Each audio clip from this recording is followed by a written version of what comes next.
Hi everyone, welcome back to my channel. My name's Nicole, and in today's video, I want to go over some tips and strategies for when you're shopping for a new couch. So if you are following me over on Instagram, you'll know that we have done some couch shopping recently. You'll also have seen some house updates. So if you have not seen any of those, go ahead right here, give me a follow. That way you'll see a little bit more day to day that maybe you won't see here on YouTube. So quick note, this is really just about the tips that I think will help you in your couch hunting process, things that maybe you weren't considering that I think will be really helpful. So if that sounds good to you, be sure to like, comment, and subscribe. Don't forget, hit that notification bell so you don't miss out on any future videos.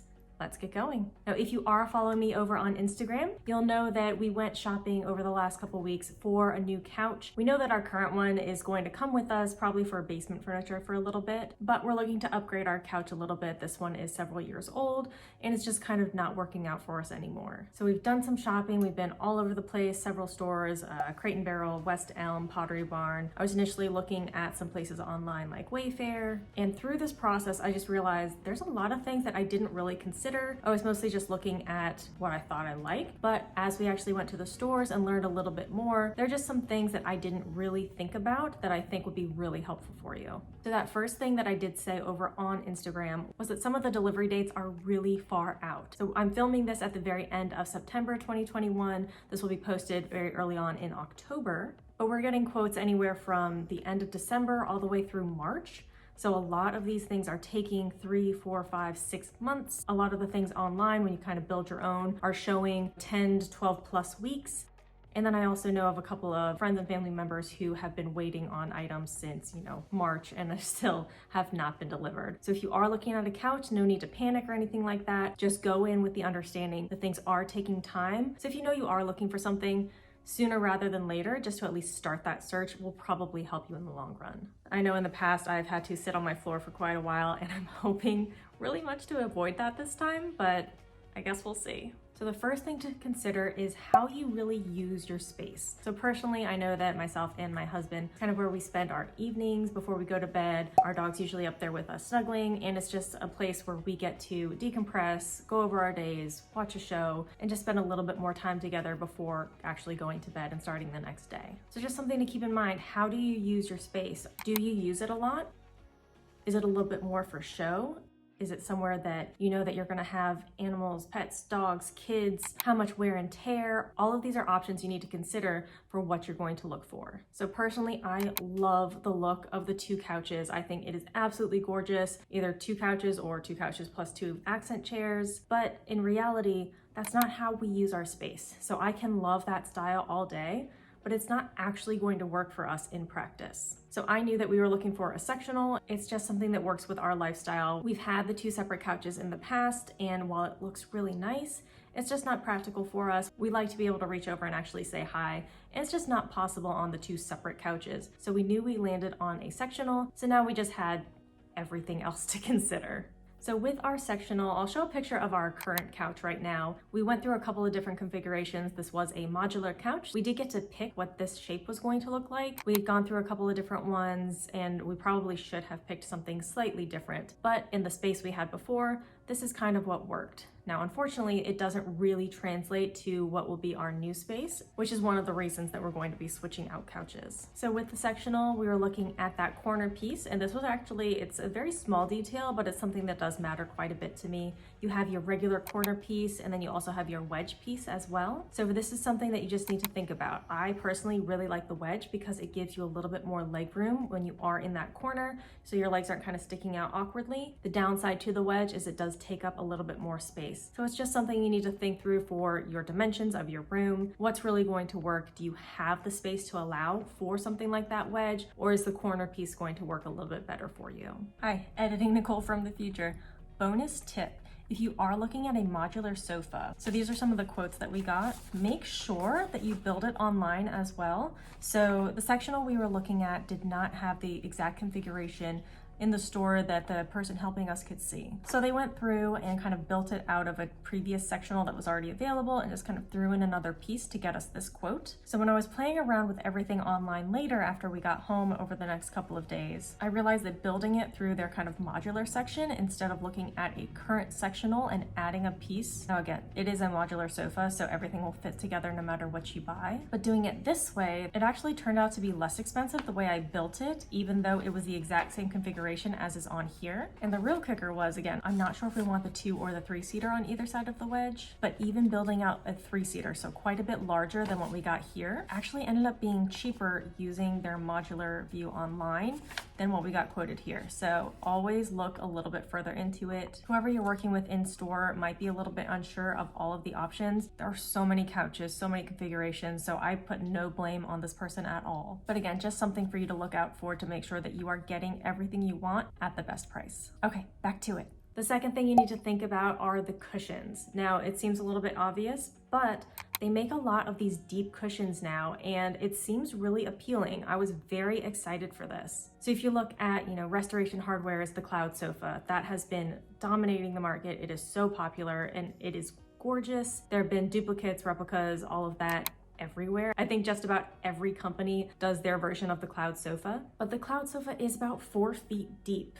That's a lot of cushion. So if you are sitting back, I personally like to sit with my back against the cushion. I mean, my legs, I'm 5'5". My legs are going to be not even close to the ground, and that's just not really comfortable for how I like to sit on a couch. So when we were looking around testing these sofas, again, I was very excited to look at some of these deep cushions until we really sat down and tried it out. I'm 5'5", my husband is 6'4", so there's quite a difference there, and neither of us really liked it. It was just kind of an awkward depth. So if that's something you're looking for, if you really like that deep seated look, absolutely go for it. I would just suggest actually go to the store, sit down, try it out. It was just a little bit strange for us, so we're going to be going with that more conventional depth. Another thing to consider with the cushions is if you want a multi-seat or if you want that bench cushion.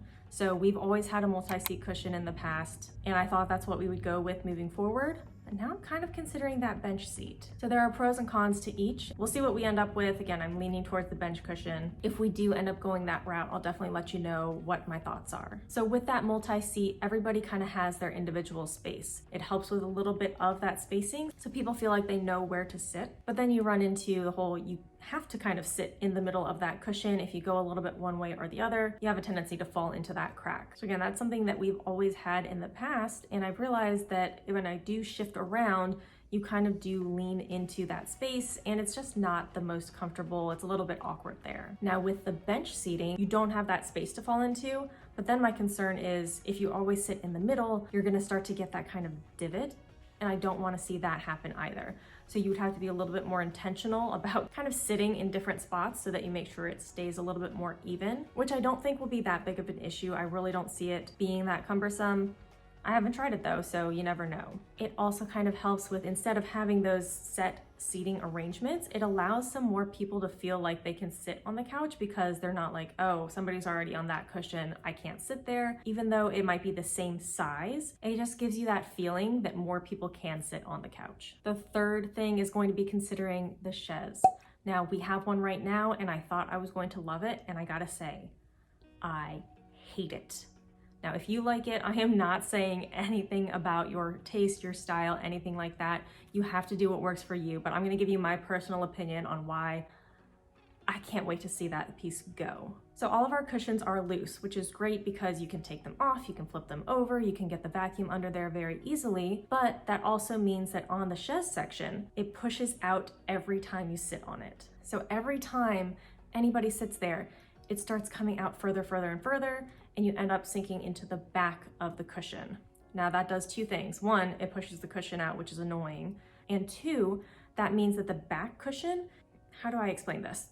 So because your back is up against the cushion, but then you're also sinking down, it pulls all the cushioning that's in that back cushion down. So all of the filling in the back cushion of the chaise is actually all pulled towards the bottom. It's thinned out at the top, and all of that's piled towards the bottom. So it's made the top cushion really weird, first of all, and two, I have to push that chaise piece in every time anybody sits there. So I'm constantly pulling up the top cushion, which is actually sewn to the back, to shove the first piece in, but it's also big, so you have to take a step back. It's awkward to fix. It's just awkward all around. Also, it's not quite long enough to lay down comfortably. So I think one of the appeals of it is that you can spread out a little bit. You can have your legs straight.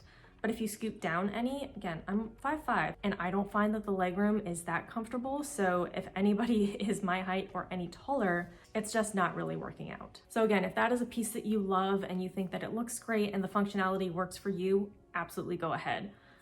I am so looking forward to getting rid of it.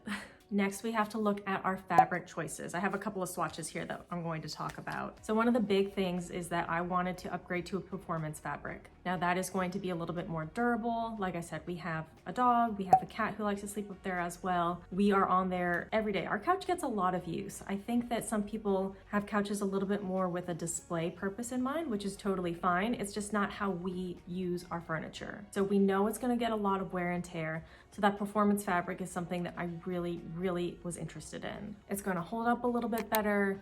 The rub count, which is another thing you want to think about. How many times the material can be rubbed before it starts to lose its structural integrity. It's another piece I wanted to look at. I want to make sure that we can get stains out easily. I want to make sure that any of the dog and cat fur can get up really easily and it's not going to bother the couch too much. And I know I really wanted to go towards that either white or light color. So keeping that in mind with our lifestyle, I just want to make sure that the material is going to hold up. So I actually have two performance fabrics here. This is from Pottery Barn. This is their Performance Everyday Linen in Ivory.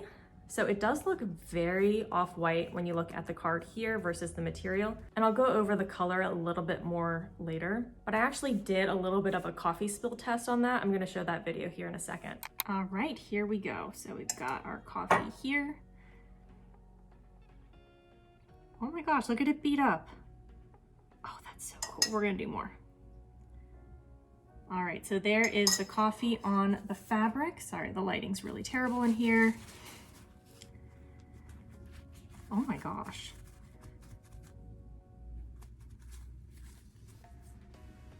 That was really cool. So again, this is the first time I've actually done this myself. That came off really easy.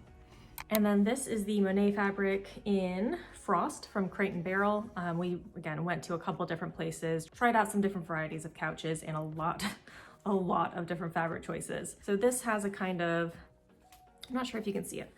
This has a little bit of a texture. This was a little bit softer in like a suede type feel, whereas the linen obviously is a little bit more of that linen feel. Now it's not 100% linen. It is rayon, linen, polyester, and cotton.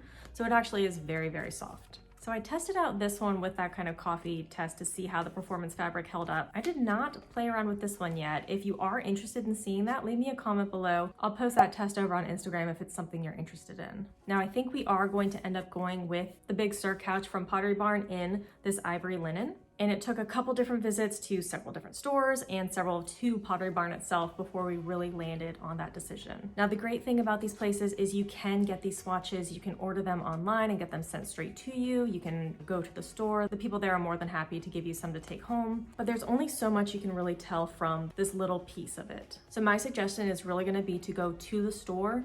Again, you can get these smaller pieces, but then they also have much larger, almost curtain-sized pieces of the fabric, and that gives you a little bit better understanding of the feel, the texture, the softness, all of that. But what you can also do is take them down, they're on hooks, and then you can actually lay them out over a couch so you can get a better idea of what it looks like. I was pretty surprised going in. I went in thinking, after looking online about what I was going to like, and it's really not what I thought I was gonna like at all. A lot of the materials were actually a little bit more rough than I was anticipating, so that kind of tactile feel, that softness is something that's really important to us, even as we're looking at a performance fabric, which probably will tend to be a little bit more stiff. Now they do make performance velvet, performance suede, all of that. So if that softness is something you're really looking for, they definitely have it. That's just not really what we were going for. So again, I would highly suggest going into the store. Things that I thought I was going to like completely changed when I actually got there, was able to sit down, was able to look at everything, feel all the material. It's just very different there in person. The next thing you really want to consider is the color. So again, I think that we're going with this linen and it's in an ivory. Initially, I was thinking something like a light gray. What I did not really think about was that I would go towards an ivory. So again, this looks very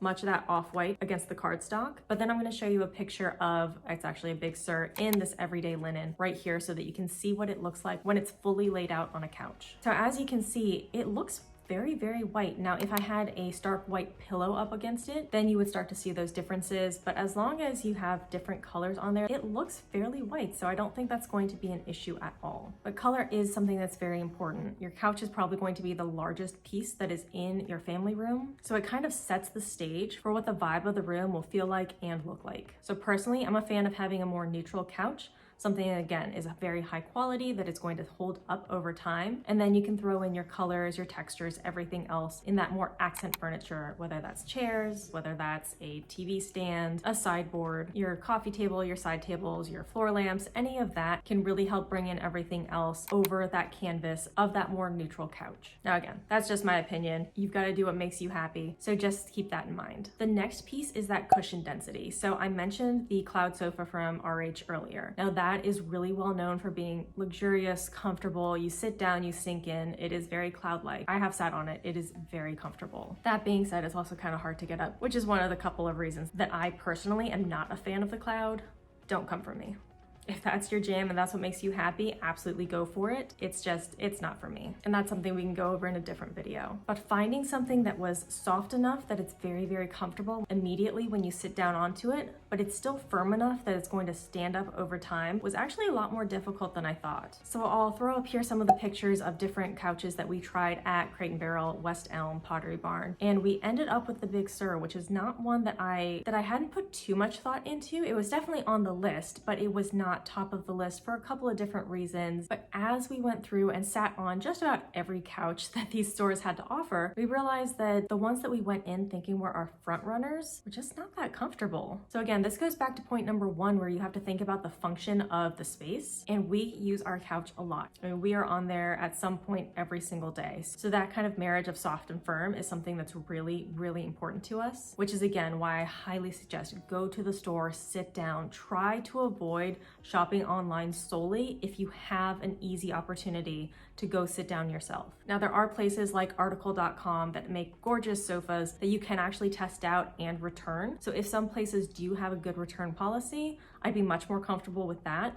But a lot of these options that we're choosing are final sale since they are customized. So just something to keep in mind there. The next piece is going to be size. You don't want a couch that's too small, especially if you have multiple family members, if you entertain a lot, but you also don't want a couch that's too big and takes up your entire space. So this is one of the issues we're working with right now, is whether to get the 2 or the 3 seats on either side of that wedge, and even seeing if the wedge will work because again, it is larger than the corner piece. Now I have the blueprints for the house, I have the dimensions, but I'm the person who needs to physically be there and have my measuring tape and lay it all out to really understand what it's going to look like. And you probably are too. So my suggestion is bring your measuring tape and also bring painter's tape, something that you can put down and rip up really easily on the floor. So you're gonna measure out the size of the couch that you're thinking about and actually tape out the full dimensions on your floor. What that's gonna do is it's gonna give you a good eye of the space. So then you'll see how much room you have. Do people have enough room to maneuver around? Do you have the space for the coffee table, for the side tables, for your media console? Is it too big? Is it too small? All of these are so, so important. And again, this is an anchor piece for your room. It's really difficult to kind of cover up a choice that is that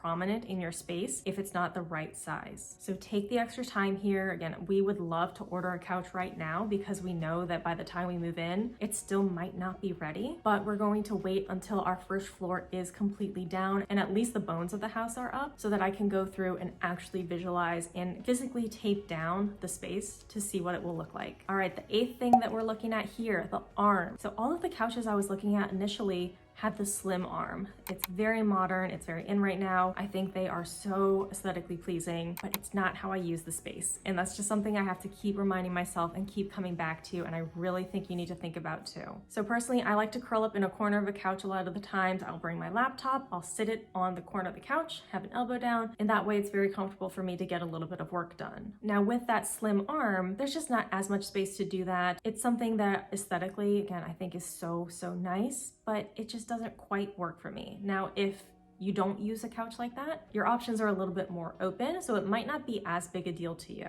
But not only is the size something to think about, but the shape. So I love that square arm. It is modern, it is clean, it's a little bit more of that kind of minimalist vibe that I like, and it just works for our decor style. Now, a couple of the couches we were looking at, I didn't even realize after I looked at them online, they had that kind of scroll arm. I'll show you right here. Now, I have kind of an issue with scrolls of all types. It's just that kind of more intricate detailing. It's not for me. If that's something that you enjoy, look for the scroll arm or the roll, whatever it's called in the store you're looking in. But just something to keep in mind. Even if I love everything else about the couch, we get to that arm and it's got that scroll, I'm out. All right, coming down to the last two pieces. Number 9, we are looking at the back of the sofa. So a lot of the ones I was looking at online had that really low profile that, again, is very in right now. It's very modern, very sleek, and is absolutely gorgeous. But as much as I love the look of it, when we actually sat down on the couch and leaned back, you're just gonna keep on going. It was honestly not that comfortable. I like to, again, lean back on the couch. My husband, who is very tall, if he leans back any further on those low back couches, he's probably just going to tip over. So this one was a little bit sad for me because I really, really loved the look of it. But again, it's just not practical. It's not how we're gonna use the couch. It does not fit our lifestyle. So maybe if you have one of those more formal spaces, maybe somewhere that the couch doesn't get as much use, that's the kind of place where I would personally put this low back couch. But again, in our main living space, it's just not going to work. So that narrowed down our choices. We knew we had to look for something with that higher back, which helped us finally get to the couch that we did end up choosing, or will end up choosing, once we make sure that it's going to fit in the space. Definitely have to measure. And lastly, I just want to talk about the feet of the couch, or the complete lack of feet. So your couch can sit directly on the floor, have that little bit more of a low profile. It can have the shorter feet. It can have these kind of tall spindly legs, these kind of tall, more mid-century legs. There's a lot of different options here, and some you're gonna like more than others. Now, this can help a little bit more if you want the space to really get under that couch. You're going to need something a little bit higher off the ground. Now, I personally prefer a little bit more of a minimal foot. So if you do feel like you need a little bit more of that height, if getting down and off of a couch is a little bit more difficult, you'll probably want something with a little bit taller leg. But other than that, the more modern look is to have that kind of lower profile leg. So that is it for this week. Again, just lessons learned from my own personal experience of shopping for couches over the last couple of weeks. I do hope you found this helpful. If you did, be sure to like, comment, subscribe, hit that notification bell, and I can't wait to see you in the next video. Until next time, bye.